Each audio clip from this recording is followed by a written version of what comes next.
ഇന്ത്യനെ രണ്ടാക്കി നിങ്ങള് കേട്ടോ. ഇത് റിയാസ് A to Z. ഇവരെ പേടിക്കണമെന്ന് ഞാൻ മുന്നേ ഒരു ഷോർട്സിൽ പറഞ്ഞിട്ടുണ്ട്, നിങ്ങൾ കണ്ടിട്ടുണ്ടാവും. കാരണം എന്താ അറിയോ, അതിനുള്ള ഒരുപാട് കാരണങ്ങളെ ഞങ്ങൾക്ക് വ്യക്തമാക്കി തരും. ഇതാണ് നമ്മളെ Riyas A to Z. Okay bro, കയ്യും കണ്ട് തന്നുപിടിച്ചിട്ടുണ്ട്. ഇവര് ഫാമിലി ആയിട്ടാണ് യാത്ര ചെയ്തുകൊണ്ടിരിക്കുന്നത്. ഇതാ വൈഫ്, പിന്നെ 2 കുട്ടികളുണ്ട്, വൈഫ് ഇവിടെ ഉണ്ട്, ഒരു കുട്ടിയെ കൂടെ ഉണ്ടാവാറുള്ളൂ അല്ലേ. ഇതാ എൻ്റെ പേരെന്താ, മോൻ്റെ പേരെന്താ? മുഹമ്മദ്. മോൾ ഉണ്ടാവില്ല യാത്ര ചെയ്യുന്ന, സ്കൂളുള്ളതുകൊണ്ട് സ്കൂൾ മുടങ്ങുന്നതുകൊണ്ട്. പക്ഷേ ഇവർക്ക് യാത്ര ചെയ്യൽ നിർബന്ധമാണ്. അപ്പോൾ യാത്ര ചെയ്യണമെന്ന് വളരെ ആഗ്രഹം കൊണ്ട് യാത്ര ചെയ്തുകൊണ്ടിരിക്കുകയാണ്. ഓൾ ഇന്ത്യ യാത്ര ചെയ്തുകൊണ്ട് 2 വർഷത്താണ് ഇവർക്ക് പ്ലാൻ ചെയ്തിട്ടുള്ളത്. 2 വർഷം ഇതിൽ നമുക്ക് പഠിക്കാനുള്ള ഒരുപാട് സംഭവങ്ങളുണ്ട്. അത് എന്താണെന്നുള്ള ഓരോന്നായിട്ട് ഞാൻ പറഞ്ഞുതരാം. ഇവർ യാത്ര ചെയ്യുന്ന വാഹനം എന്ന് പറയുന്നത് റിറ്റ്സ് ആണ് അല്ലേ. എത്ര മോഡൽ റിറ്റ്സ് ആണിത്?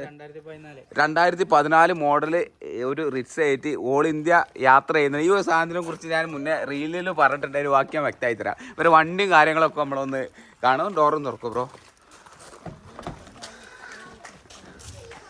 നമ്മൾ വണ്ടിയൊക്കെ ഒന്ന് നന്നായിട്ടൊന്ന് കാണുക ആദ്യം.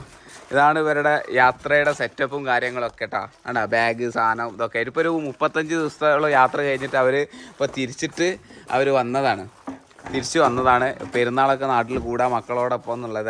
ഗ്യാസും കുറ്റി, അടുപ്പ്, കുന്തം, കുടച്ചക്ര എല്ലാ വിവിധ സാധനങ്ങളുമായിട്ടാണ് ഇവരുടെ പരിപാടി. യാത്രയിൽ ടെൻ്റ് അടിക്കലാണല്ലേ യാത്രയിൽ കൂടുതലായിട്ട് അല്ലേ. ടെൻ്റ് അടിക്കലാണ് ഇവർ കൂടുതലായിട്ടുള്ളത്. കണ്ടില്ല.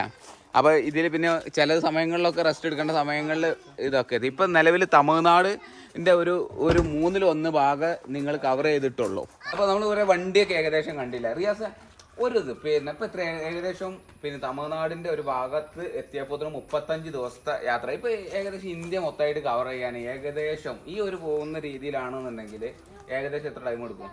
3-4 വർഷം എന്തായാലും 2 വർഷമാണ് ആദ്യം പ്ലാൻ ചെയ്തിരുന്നത്. ഇപ്പോൾ 4 വർഷം അല്ലെങ്കിൽ 3-4 വർഷത്തിൻ്റെ ഉള്ളിൽ കംപ്ലീറ്റ് ചെയ്യാൻ പറ്റുള്ളൂ. കാരണം നിങ്ങൾ യാത്രകൾ കാരണം ചിലപ്പോൾ 10 മീറ്ററോ 50 മീറ്ററോ 1 കിലോമീറ്ററോ അതിൻ്റെ ഇടയിലൊക്കെ നിർത്തിയിട്ട് കാണാൻ പറ്റുന്ന കാഴ്ചകളൊക്കെ കണ്ടേ. അപ്പം ഞാൻ ഒരുപാട് ഇവരോട് ഇതിനെക്കുറിച്ചിട്ട് ഡീറ്റെയിൽസ് ആയിട്ട് അന്വേഷിച്ചപ്പോൾ ഇവൻ പറഞ്ഞ കാര്യങ്ങൾ മനസ്സിലാക്കി കേട്ടോ. അതുകൊണ്ടാണ് ഞാനത് വ്യക്തമായിട്ട് ഇങ്ങനെ നിങ്ങൾക്ക് എന്നെ പറഞ്ഞു തരുന്നത്. അപ്പോൾ ഇങ്ങനെ കാണുന്നതിൻ്റെ ഇടയിൽ കാഴ്ചകൾ കാണുക, അതൊക്കെയാണ് മാക്സിമം കാണുക, അതിനെ കുറിച്ച് പഠിക്കുക, മനസ്സിലാക്കുക. പിന്നെ നമ്മളെ അവതരണത്തിലൊക്കെ ഇതുവരെ കുറേയൊക്കെ മിസ്റ്റേക്ക് വന്നിട്ടുണ്ട്. ഇത് അവതരണത്തിലുള്ള മിസ്റ്റേക്ക് അതൊക്കെ ഇവർക്ക് അറിയാം, ഇവർക്ക് ക്ഷമിക്കാനറിയാം. കാരണം നമ്മൾ ആരും ഇത് പഠിച്ചിട്ട് വന്നതല്ല. എന്താണ് വിദ്യാഭ്യാസ യോഗ്യത? പ്ലസ് ടു വിദ്യാഭ്യാസ യോഗ്യത. എന്തായിരുന്നു ജോലി? ബേക്കറി ഫീൽഡ്, ഷവർമ. എത്രാമത്തെ വയസ്സ് മുതലാണ് ജോലിക്ക് പോയി? 8ാം ക്ലാസ് പഠിക്കുമ്പോൾ ടേബിൾ അടക്കാൻ കയറി. 8ാം ക്ലാസ് പഠിക്കുമ്പോൾ പിന്നെ ബേക്കറി കടയിൽ ടേബിൾ അടക്കാൻ കയറിയിട്ട് അന്ന് മുതലുള്ള ഒരു ആഗ്രഹമാണോ? ഇതുപോലെ അന്നത്തെ ഒരു ആഗ്രഹമാണ് 8ാം ക്ലാസ് പഠിക്കുന്ന അന്ന് മുതലുള്ള ഒരു ആഗ്രഹമാണ് ഇതുപോലത്തെ ഒരു യാത്ര. ആ ഒരു ഇപ്പോൾ 8ാം ക്ലാസ് കഴിഞ്ഞിട്ട് ഇപ്പൊ എത്ര വർഷമായിട്ടുണ്ടോ ഏകദേശം?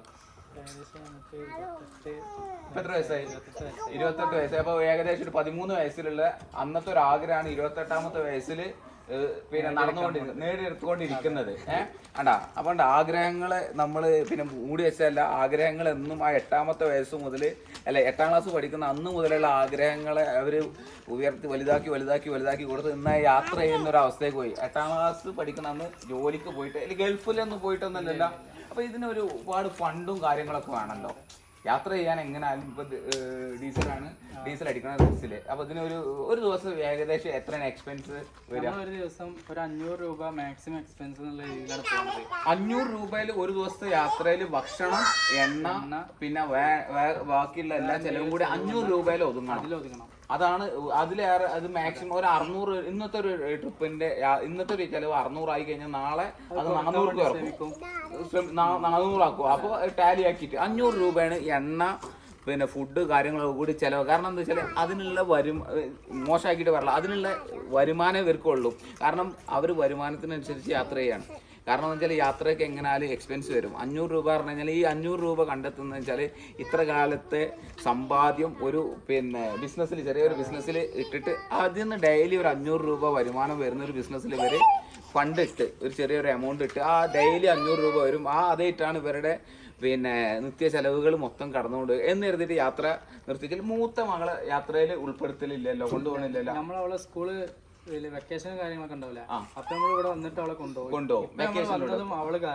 അവളെ കാണാൻ വേണ്ടിയിട്ട് 35 ദിവസം വെക്കേഷൻ വന്നപ്പോ അവളെ കാണാൻ വേണ്ടിട്ട് ഇങ്ങോട്ട് വന്നു. അവൾക്ക് ഒരേ ഒരു വാശി, നിങ്ങൾ ലീവ് ഉണ്ടാവുമ്പോ വരുന്ന് പറഞ്ഞതല്ലേ, എന്താ വരാത്ത ആ ഒരു ചോദ്യമാണ് നമ്മളിങ്ങോട്ട് എത്തിച്ചത്. അല്ലെങ്കിൽ അപ്പൊ എപ്പോഴും നമ്മൾ കറങ്ങി പോയിട്ടുണ്ട്. ഓക്കെ, അത് നല്ലൊരു തീരുമാനം. കാരണം വെച്ചാൽ മകളുടെ വിദ്യാഭ്യാസം മുടങ്ങാൻ പാടില്ല ഒരു യാത്ര കൊണ്ട്. അപ്പൊ അത് പിന്നെ കംപ്ലീറ്റ് ചെയ്യുക എന്നുള്ള ഒരു ഇതുണ്ട്. അപ്പൊ അതിന്റെ സൈഡിൽ കൂടെ വെക്കേഷൻ സമയങ്ങളിൽ നിങ്ങൾ പിന്നെ വൈഫും ചെറിയ മകനും നിങ്ങളെ കൂടി ഇങ്ങോട്ട് തിരിച്ചു വരും. അല്ലാന്നുണ്ടെങ്കിൽ ഇനി വലിയൊരു വെക്കേഷൻ കിട്ടുന്ന സമയത്ത് അവരെ കൊണ്ടുപോകും. ഇതാണ് പരിപാടി. ഓക്കെ, ഇതൊക്കെയാണ് ഇവരുടെ പിന്നെ യാത്രകളുടെ ഒരു ആകെ തുക എന്ന് പറയുന്നത്. ഞാൻ നേരത്തെ പറഞ്ഞില്ലേ, ഫണ്ട് ഉണ്ടായിട്ട് ഇവർ യാത്ര ചെയ്യുന്നില്ല. യാത്ര ചെയ്യുന്നതിന്റെ രണ്ടാമത് വീണ്ടും കാണിക്കുകയാണ്. കാരണം ഇത് ഇവര് ടയറിന്റെ അവസ്ഥ. അവന് സത്യമാണ് റിയാസിനെ ചീത്ത പറഞ്ഞാണ്. ഇതൊരു വലിയൊരു അപകടത്തേക്ക് പോകുന്നതാണ്. അവനെന്ത് സെക്കൻഡ് ഹാൻഡ് കാര്യങ്ങളൊക്കെ മാറ്റുക എന്നുള്ളതാണ് പിന്നെ റിയാസ് പറഞ്ഞത്. അപ്പോൾ ഇതാണ് ഫണ്ട് ഉണ്ടായിട്ട് പോകാനില്ല എന്നുള്ളതിനുള്ള ഒരു ഉദാഹരണമാണ് ഈ കാണിക്കുന്നത്. കാരണം ടയറിന്റെ ഒക്കെ ഒരു അവസ്ഥയാണിത്. തമിഴ്നാടിന്റെ 1/3 തീർന്നു. സെൻട്രൽ ഭാഗത്താണ് ഇപ്പൊ നിർത്തിയപ്പോ പെരുന്നാൾ വന്നപ്പോ തിരിച്ചു വന്നു. ഇനിയിപ്പോ തിരിച്ചു അങ്ങോട്ട് തന്നെ പോവും. അത് ഇനി വേറൊരു വഴി കൂടെയാണ് പോവുക. അതായത് സെയിം വഴി കൂടെ ഇനി വേറെ വഴി പുതുമകളാണ് തേടുന്നത്. പുതുമകൾ തേടിയിട്ട് നിങ്ങളെ യാത്രയാണ് അല്ലേ? ഭയങ്കര രസകരമായിട്ടുള്ള യാത്രകള്. അത് ഒരു ദിവസം ഏകദേശം എത്ര കിലോമീറ്റർ യാത്ര? 50 കിലോമീറ്റർ മാക്സിമം 50 കിലോമീറ്റർ. ഇനിയിപ്പോ നമുക്ക് ഒന്നും കാണാനില്ലാത്ത ഏരിയയാണ്. ഡിഫറെന്റ് ആയിട്ടുള്ള ഒരു ഏരിയ പഠിക്കണമെന്നുണ്ടെങ്കിൽ ഒരു 100 കിലോമീറ്റർ അത്രേ ഉള്ളൂ. അതായത് ഒരു 30 കിലോമീറ്റർ ചുറ്റളവില് സംസ്കാരവും അവരുടെ രീതിയും കാര്യങ്ങളും എല്ലാം ഒന്നായിരിക്കും. പിന്നെ അടുത്തൊരു കൾച്ചറിലേക്ക് പോകാൻ. അപ്പൊ ഒരുപാട് കൾച്ചറുകൾ. യാത്ര ചെയ്യുന്നവന്റെ മനസ്സ് ഭയങ്കര എന്താ പറയാ, ഒരുപാട് പഠിക്കാൻ. യാത്ര ചെയ്യുന്ന ആളുകളിൽ നിന്ന് ഒരുപാട് പഠിക്കാനുണ്ട്. കാരണം നിങ്ങൾ ഒരുപാട് ആളുകളുടെ ആയിട്ട്, കാരണം ഓരോ 5 കിലോമീറ്റർ കൂടുമ്പോൾ ഞാൻ മനസ്സിലാക്കുന്ന കാര്യം, ആളുകളുടെ സംസാര രീതിയിൽ തന്നെ മാറ്റങ്ങൾ ഉണ്ടാവും. അപ്പൊ അതുപോലെ തന്നെ ഓരോ കാര്യങ്ങളും അവരൊക്കെ ഒന്ന് പഠിക്കാണ്ടാവും. ഒരു ഭയങ്കര സംഭവം തന്നെയാണ്. മൈൻഡ് പെട്ടെന്ന് റീഫ്രഷ് ആയിക്കൊണ്ടേയിരിക്കും. അതാണ് ഇതിന്റെ ഏറ്റവും വലിയൊരു അഡ്വാൻറ്റേജ്. അപ്പൊ അതുപോലെ പിന്നെ നമുക്ക് യാത്രകളിൽ നിന്ന് ഇപ്പൊ ഈ 35 ദിവസത്തെ യാത്ര എന്ന് പറയുന്നത് നിങ്ങളുടെ യാത്രയുടെ തുടക്കത്തിന്റെ ഏറ്റവും 1% പോലെയാണ് നിൽക്കുന്നത്. അപ്പൊ ഇതിന് ഇപ്പൊ നിലവിൽ നിങ്ങൾക്ക് കിട്ടിയിരുന്ന ഈ ഒരു യാത്രയിൽ നിന്ന് പഠിച്ച സംഭവങ്ങൾ എന്തൊക്കെയാണ്? പഠിച്ചത് ആർക്കും വേണമെങ്കിലും യാത്ര ചെയ്യാം. ഇവിടെ പറഞ്ഞു കേൾക്കണ മാതിരത്തെ ചുറ്റുപാടുകളൊന്നുമല്ല യാത്രകൾ. എല്ലാരും പറയാം അവിടെ പോയാൽ ഇന്നതാണ്, ഇന്ന സ്ഥലത്ത് പോയാൽ ഡേഞ്ചറാണ്, ഇന്ന ഏരിയക്ക് പോകാൻ പാടില്ല. ഒന്നുമല്ല, പച്ചയായ മനുഷ്യരാണ് എല്ലായിടത്തും. ചില ഏരിയയിൽ പോയിട്ട് മാത്രമേ നമുക്ക് അതന്നെ അങ്ങനത്തെ ചില ആളുകൾ അത് എല്ലായിടത്തും ഉണ്ടാവും. അത്ര സംഭവിച്ചിട്ടുള്ളൂ. അല്ലാതെ നമുക്ക് നമ്മളെ ജേണിയിൽ ഒരു തടസ്സങ്ങളും കാര്യങ്ങളും ഒന്നും ഇതുവരെ ഉണ്ടായിട്ടില്ല. ഭയങ്കര ഹാപ്പിയാണ്. എല്ലാവർക്കും സോഷ്യൽ മീഡിയയിൽ യൂട്യൂബ്, ഫേസ്ബുക്ക്, ഇൻസ്റ്റാഗ്രാം ഇതൊക്കെ സ്വാഭാവികമാണല്ലോ. അപ്പോൾ ഇതുപോലത്തെ ഒരു യാത്രകൾ മറ്റുള്ളവരെ കാണിക്കുമ്പോൾ അവർക്കൊരു പ്രചോദനമാവും. ഇപ്പോൾ യൂട്യൂബിന്റെ ഫേസ്ബുക്കിന്റെ ഒക്കെ അവസ്ഥ എങ്ങനെയാണ്? അതിൽ നിന്ന് എന്തെങ്കിലും വരുമാനം കിട്ടുന്ന ഒരു രീതിക്ക് എത്തിയിട്ടുണ്ടോ? ഇല്ല, വരുമാനത്തിന്റെ എത്തിയിട്ട് നിങ്ങൾക്ക് നിലവിൽ ആരെയും സ്പോൺസേഴ്സ് ഉണ്ടോ? ഇല്ല. ഇപ്പൊ നിങ്ങൾക്ക് ഒരു സ്പോൺസേഴ്സ് ആരെങ്കിലും വന്നു കഴിഞ്ഞാൽ സ്വീകരിച്ചൂടെ? അറിയില്ല, അറിഞ്ഞിട്ടും പഠിച്ചിട്ടല്ലേ ചെയ്യുന്നില്ല. നമ്മളെ ആഗ്രഹത്തിന്റെ പുറത്ത് നമ്മൾ തുടങ്ങി. ഇനി ഇവിടെ അങ്ങോട്ടല്ലേ ഇപ്പൊ ഇതാണ്. ഇവരെ യാത്രയ്ക്ക് വേണ്ടിയിട്ട് ചെറിയ രീതിയിലെങ്കിലും എന്തെങ്കിലും സ്പോൺസർഷിപ്പ് ചെയ്യാൻ താല്പര്യമുള്ളവരുണ്ടെന്നുണ്ടെങ്കിൽ ഒന്ന് സപ്പോർട്ട് ചെയ്യുക. കാരണം അവർക്ക് കമന്റിലോ അല്ലെങ്കിൽ അവരുടെ നമ്പറൊക്കെ അതിൽ കൊടുത്തിട്ടുണ്ട്. അതിലൊക്കെ ഒന്ന് സപ്പോർട്ട് ചെയ്തിട്ട് പറ്റുന്നവരിട്ടാ, എല്ലാവരോടല്ല പറഞ്ഞാൽ പറ്റുന്ന ആരെങ്കിലും 1000 ആൾ കാണുന്നുണ്ടെങ്കിൽ ഒരാൾക്ക് പറ്റുന്നുണ്ടെങ്കിൽ പറ്റുന്ന രീതിയിൽ സപ്പോർട്ട് ചെയ്യുക. ചിലപ്പോൾ നമുക്കൊന്നും, എന്നെ സംബന്ധിച്ച് പറഞ്ഞാൽ എനിക്ക് ഇതുപോലെ ആഗ്രഹങ്ങളുണ്ട്, പക്ഷെ പറ്റുന്നില്ല യാത്ര ചെയ്യാൻ. കാരണം 3 വർഷത്തോളം എല്ലാ പരിപാടി ഉപേക്ഷിച്ച് യാത്ര. ഇത് 3 വർഷം എന്നുള്ളതല്ല, നമ്മൾ ഇവിടുന്ന് അങ്ങോട്ട് യാത്രയാണ്. അതിന് എന്ത് വന്നാലും നമ്മള് യാത്ര. അതാണ് ഇനിയിപ്പോ നമ്മളെ ഈ എടുത്ത ബിസിനസ് അതിനുള്ള വരുമാനം നിന്നാലും നമ്മൾ യാത്ര തുടരും. കാരണം എനിക്ക് എന്റെ കൈത്തൊഴിൽ കാര്യങ്ങളൊക്കെ ഉണ്ട്. ഒന്നും വേണ്ട, ഒരു ചായ വിട്ടിട്ടെങ്കിലും എനിക്ക് യാത്ര തുടരാം. മനസ്സിലായില്ല, ചായ വെക്കുന്ന പരിപാടി നമുക്കിപ്പോ വൈകുന്നേര ടൈമിൽ എന്തായാലും നമ്മൾ വീട് എടുക്കാൻ പറ്റില്ല. വൈകുന്നേരം നമ്മൾ ടെന്റ് അടിക്കുന്ന സ്ഥലത്ത് ടേബിൾ വെച്ച് ഒരു ഫ്ലാസ്കും വെച്ച് കഴിഞ്ഞാൽ വേണ്ടവർ വന്നോട്ടെ, കുടിച്ചോട്ടെ, പോയിക്കോട്ടെ. സബ്ജി വെക്കുക, പച്ചക്കറി വെക്കുക, ഫ്രൂട്ട്സ് എന്തെങ്കിലും ഉണ്ടെങ്കിൽ ഫ്രൂട്ട്സ് വെക്കുക. ചിലപ്പോ ഒരു സാധ്യതയാണ്. കാരണം ഇത് മറ്റുള്ളവർക്ക് കൂടി ചിലപ്പോ എന്താ പറയാ, നിങ്ങൾ ഇങ്ങനെ ചെയ്തു തുടങ്ങിയിട്ടുണ്ടെന്നുണ്ടെങ്കിൽ ഞാൻ പോകുമ്പോ എന്റെ ഒരു മെയിൻ ഇതായിരുന്നു പുതിയ ബിസിനസ്സുകൾ നമ്മൾ പരിചയപ്പെടുത്തും, സെൽഫ് ബിസിനസ്സുകൾ എന്നുള്ളത്. അപ്പൊ നമ്മൾ അങ്ങനെ പരിചയപ്പെടുത്തി വരുമ്പോ ചില ആളുകൾ നമ്മളോട് പറഞ്ഞെന്താ വെച്ചാല്, എന്നാ അതിലൊരു ബിസിനസ് എനിക്ക് ചെയ്തോടെ വെച്ച് ഞാൻ അവരോട് പറഞ്ഞത് ഞാൻ ചെയ്തതാണ്. ഇപ്പൊ അനിൽ ബാലചന്ദ്രനെ പോലെ പഠിപ്പിക്കരുത് നമുക്ക് പറയാനില്ല. കാരണം നമ്മൾ ചെയ്തതാണ്. എന്താ നല്ലൊരു പിന്നെ ഒരു സംഭവം ഇവരുമായിട്ട് സംസാരിക്കുമ്പോൾ യാത്ര ചെയ്യുന്ന ആളുകളെ അടുത്ത് ഒരുപാട് പഠിക്കാണ്ടെന്ന് അറിയില്ല. ഇപ്പോൾ ഇവര് യാത്രക്ക് അഥവാ ഇവർക്ക് നിലവിലൊരു ബിസിനസ് ഉണ്ട്, അതിൽ നിന്ന് ഫണ്ട് പെട്ടെന്ന് ഇല്ലാതായിട്ടുണ്ടെങ്കിൽ ഇവർ യാത്ര നിർത്തുന്നല്ല പറഞ്ഞത്. ഇവരെന്താ ചായ കച്ചവടം പോകുന്ന വഴിക്ക് വൈകിട്ട് പിന്നെ നടത്തിയിട്ടെങ്കിലും ഇവർ യാത്ര ചെയ്യുന്നു. പച്ചക്കറിയോ അല്ലെ ഫ്രൂട്ട്സോ ഇനി എന്താ പറ്റണ അത് ചെയ്തിട്ട് ഇവര് യാത്ര തുടരുന്ന പറയണത് അതൊരു വല്ലാത്തൊരു ഒരു വർത്താനാണ്. കാരണം എന്താ പറയാ, അതൊരു ഉള്ളിൽ നിന്ന് വരുന്ന വർത്താനാണ്. ആ ഒരു കായുണ്ട്, അതിനൊരു പിന്നെ ഒരു ബിഗ് സല്യൂട്ട് ഉണ്ട്, ഒരു സംശയമില്ല. അപ്പൊ എന്താ വെച്ചാല് അതൊക്കെയാണ് ഇവരെ യാത്രകൾ. എങ്ങനെയാണ് ഇപ്പൊ ഈ റിറ്റ്സ് ഇത് എത്ര മൈലേജ് കിട്ടുന്നുണ്ട്? എങ്ങനെയാലും 20-22 എന്തായാലും കിട്ടും. ഇതിപ്പം പട്ടക്കുതിരയാണ്, ഒരു പക്ഷെ കാണാൻ ചിലടത്ത് അള്ളും പുള്ളും പൊട്ടി തെറിച്ച് നിക്കണമെന്നൊന്നും അതൊന്നും പ്രശ്നമൊന്നുമില്ല. ഇപ്പൊ ഇതിന് ഫണ്ട് ചെയ്യാത്തോണ്ടാണ്. ഇമ്മ ഫണ്ട് ഇറക്കിയിട്ടുണ്ട് നമ്മൾ യാത്രേനെ ബാധിക്കും. കാരണം ഇനിയിപ്പോ ചായ കച്ചവടം നമ്മൾ തുടങ്ങിയിട്ടില്ല, അത് തുടങ്ങിയിട്ട് വേണം. അത് ശരി, ഓക്കെ. കുട്ടപ്പനാക്കാണ്ട് പിന്നെ പോകുമ്പോ ഫുള്ള് തട്ടലും മുട്ടലും ആണ്. നമുക്കൊന്നും പറയാൻ പറ്റില്ല, ഓലെ നാട്ടുകാരാണ്. പിന്നെ ചെറിയ ചെറിയ തട്ടലും മുട്ടലൊക്കെ നമ്മളോട് ബാക്കിൽ ഇപ്പൊ ഒരു ബൈക്കാരൻ വന്നിട്ട് അടിച്ച് പിന്നെ ഓല് കുറെ സംസാരം ഓലെ ഭാഗത്ത് നിന്നിട്ട് പിന്നെ നമ്മളോട് ഒഴിവാക്കി പോട്ടെ. ഓരോ വൈക്ക് പോട്ടെ, നമ്മള് വൈക്ക് പോവാ. വലിയ ആക്ഷൻ ഒന്നല്ലല്ലോ, തട്ടി മുട്ടി ഒക്കെ ഒന്നും വിഷയമില്ല. പിന്നെ ഒന്നും കാട്ടാത്തത് ഇതിങ്ങനെ ഇപ്പൊ ഇവിടുന്ന് നമ്മൾ തുടങ്ങിയിട്ട് ഇനി ഇവിടെ എത്തിയിട്ട് ഇവിടെ എത്തണം. നമ്മൾ പ്ലാനിങ് എങ്ങനെ വെച്ചാലേ ഇപ്പൊ തമിഴ്നാടിന്റെ ഈ ഒരു ക്യാമറമാൻ ഇവിടെ ഒരു നമ്മള് തമിഴ്നാട് ഇവിടെ ഇങ്ങനെ ഈ ഒരു ഏരിയയിൽ വരിക, കേരളം ഇവിടെ ഇങ്ങനെ കുറച്ച്. അപ്പൊ നമ്മളിപ്പോ ഇവിടെ നിന്ന് ഇങ്ങനെ കേറിയിട്ട് ഈ സെന്റർ ഭാഗം കവർ ചെയ്ത് ഈ അടിഭാഗം പോയിട്ടില്ല, ഈ മേൽഭാഗം കവർ ചെയ്യാണ്ട് ഇങ്ങനെ പിന്നെ നമ്മൾ ഇങ്ങനെ കേറിയിട്ട് ഇങ്ങനെ ഈ ഒരു ഏരിയ ഇങ്ങനെ അങ്ങോട്ട് പോകും. അതായത് ഈ ഒരു പോർഷൻ മൊത്തം നമ്മള് ഇങ്ങനെ ഇങ്ങനെ ഇങ്ങനെ ഈ ഒരു സെക്ടറിലാണ് കവർ ചെയ്ത് പോവാ. ഇത് കറക്റ്റ് ഇങ്ങനെ ഓരോ സംസ്ഥാനങ്ങളെ വെച്ച് പറഞ്ഞു. ഞാൻ എന്റെ ഒരു രീതി പറഞ്ഞു, ഇവിടുന്ന് ഇങ്ങനെ പോയിട്ട് ഇങ്ങനെ ഇങ്ങനെ അത് ഇങ്ങനെ ഇങ്ങോട്ട് ഇതിങ്ങനെ നടുവ് മുറിച്ചിങ്ങള് ഇന്ത്യനെ രണ്ടാക്കി ഇന്ത്യനെ രണ്ടാക്കിയിട്ട് ഇവിടുന്ന് ഇങ്ങനെ ഈ ഒരു പരിപാടിയാണ് ഇപ്പൊ നിങ്ങൾ ഉദ്ദേശിക്കുന്നത്. ആദ്യം ചെറിയ സംസ്ഥാനങ്ങള്, ഈ ഭാഗത്തൊക്കെ മൊത്തം ചെറിയ സംസ്ഥാനങ്ങളാണ്, ഇത് മൊത്തം കവർ ചെയ്യും. അപ്പൊ ഇത് കഴിഞ്ഞിട്ട് ഇത് എങ്ങനെയാണ് ഇത് തിരിച്ചു വരുന്നത്? ഇവിടുന്ന് ഇങ്ങോട്ട് തിരിച്ചു വരുമ്പോ ഇവിടുന്ന് വന്നിട്ടുണ്ടെങ്കിൽ ഈ ഒരു പിന്നെ പരിപാടിയില്ല ചിത്രപര. അതെ. അപ്പൊ ഇത് മൊത്തം ഏകദേശം എന്നാലും ആവൂല. കാരണം എന്നാലും കാണൽ തീരൂല. കാരണം നമ്മൾ ഓരോ പോയിന്റ് എത്തിയിട്ട് കവർ ചെയ്ത് പോരാണെങ്കിൽ നമുക്ക് കാണൽ തീരൂല. പക്ഷെ നമ്മളെ ആഗ്രഹം ഇന്ത്യ കാണുക എന്നുള്ളൊരു ആഗ്രഹം, ആ ഒരു വല്ലാത്തൊരു ആഗ്രഹം. കാരണം പിന്നെ സന്തോഷ് ജോർജ് കുളങ്ങര പറഞ്ഞ ഒരു പിന്നെ ഇതുണ്ട്. കാരണം ഏത് രാജ്യമാണ് മൊത്തമായിട്ട് കാണാൻ ആഗ്രഹിക്കുന്ന പറഞ്ഞാൽ ഇന്ത്യ കാണണം, ഇന്ത്യ മൊത്തമായിട്ടൊന്ന് കാണണം എന്ന് പറഞ്ഞാൽ അവസരം കിട്ടിയാൽ മൊത്തമായിട്ട് കാണണം എന്നുള്ള. കാരണം മൂപ്പര് ഒരുപാട് രാജ്യം, കാരണം നിങ്ങൾക്കൊക്കെ പ്രചോദനം ആയിട്ടുള്ള ഒരു മനുഷ്യനാണ്. നമ്മള് പണ്ടത്തെ സഫാരി ചാനലാണ് ഇന്ന് നമ്മളെ മൈൻഡിലുള്ളത്. ഇങ്ങനെ കാണുമ്പോൾ ആ ഒരു രീതി ഉണ്ടല്ലോ, ഇങ്ങനെ കണ്ടുപോകുമ്പോ സഫാരി ചാനൽ വല്ലാതെ സ്വാധീനിച്ചിട്ടുണ്ടല്ലേ, ഒരു സംശയമില്ല. എന്റെ ഒക്കെ ചാനലിൽ കൂടുതൽ ഞാൻ സഫാരി ചാനലിനെ കേന്ദ്രീകരിച്ച് ചെയ്യണം. അതായത് നമ്മളതിന്റെ മുന്നിൽ നിന്നാൽ കുറെ ഇങ്ങനെ കളകളാന്ന് പറഞ്ഞിട്ടുള്ള ആ ഒരു രീതിയല്ല.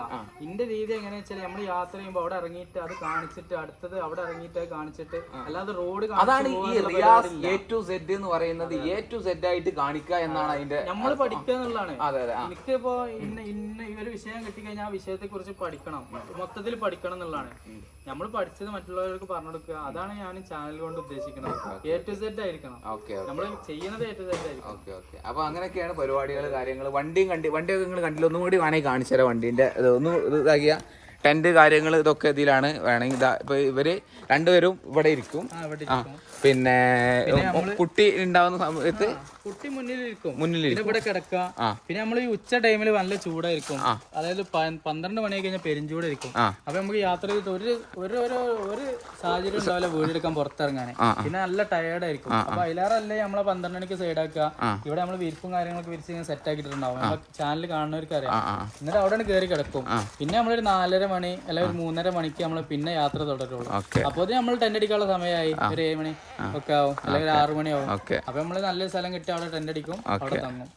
ആ ടൈമിൽ നമ്മള് ഭക്ഷണം കുക്ക് ചെയ്യും, ഉച്ചക്കുള്ള പ്ലാനിങ് പോണേ. അപ്പോൾ ഏകദേശം കുറച്ച് കാര്യങ്ങളൊക്കെ ഞാൻ പറഞ്ഞു തന്നു. കാരണം ഇവരൊക്കെ ഒന്ന് മനസ്സിലാക്കിയ കുറേ കാര്യങ്ങൾ പറഞ്ഞു. നിങ്ങൾ ഇനി ഇവരൊന്ന് യൂട്യൂബിൽ റിയാസ് A to Z, ഫേസ്ബുക്കിൽ റിയാസ് A to Z, ഇൻസ്റ്റാഗ്രാമിൽ റിയാസ് A to Z, ഇതൊക്കെയാണ് ഇവരുടെ ചാനലിൻ്റെ പേരല്ലേ. അപ്പോൾ മാക്സിമം എല്ലാവരും കയറി ഒന്ന് സപ്പോർട്ട് ചെയ്യുക. പിന്നെ ഇവർക്ക് എന്തെങ്കിലും സ്പോൺസർഷിപ്പ് ചെയ്യാൻ താല്പര്യമുള്ള ആരെങ്കിലും ഉണ്ടെന്നുണ്ടെങ്കിൽ ഒന്ന് അവരായിട്ട് ബന്ധപ്പെടുക. അപ്പം നിങ്ങളെ കൊണ്ട് പറ്റുന്ന, അല്ലെങ്കിൽ ഇൻസ്റ്റാഗ്രാമുമായിട്ട് കൊളാബ് ചെയ്യാൻ പറ്റുന്ന രീതിയിൽ എന്തെങ്കിലുമൊക്കെ ഒരു സാമ്പത്തിക മൈൻഡിൽ ചില ആശയങ്ങളുണ്ട്. നമ്മൾ ഈ പോണ ഏരിയയിലൊക്കെ ഓരോ ഗിഫ്റ്റ് കാര്യങ്ങളൊക്കെ കൊടുത്തു പോവാന്നുള്ളത്.